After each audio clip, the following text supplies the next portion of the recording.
ও, আমি কুষ্টিয়া থেকে বাড়িতে যাচ্ছিলাম নাটোরে,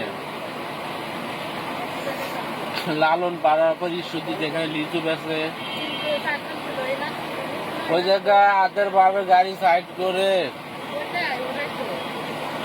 এক চাচার সাথে কথা বলতেছি লিচুর দাম কেমন কি। চাচা কয় বাবা 600, আমি কি কাকা 400, কয় না 550, আমি কাকা 400 তো কা দাম, বলতেছে তুমি আরো 50 কম দাও। বাইরে এটা ছিল আমার লাস্ট কথা, আর আমি কিছু চাই না ভাই, আর কিছু বলতে পারবো না, আর কিছু বলতে পারবো না। পরে আমি যখন টের পাইলাম আমি এখানে ফায়ার সার্ভিসের লোক করতেছে ভাই আপনি অ্যাক্সিডেন্ট, আমি তো গাড়ি চালাই নাই, পারবো না বারে। আমি দেখি যে আমি আমার দৌড়ে সবাই উঠাই দিতে, আমি কই ভাই কি হয়েছে আমার, বলতেছে ভাই আপনি অ্যাক্সিডেন্ট করছেন, এই তো পরে হসপিটালাইজ।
একটাই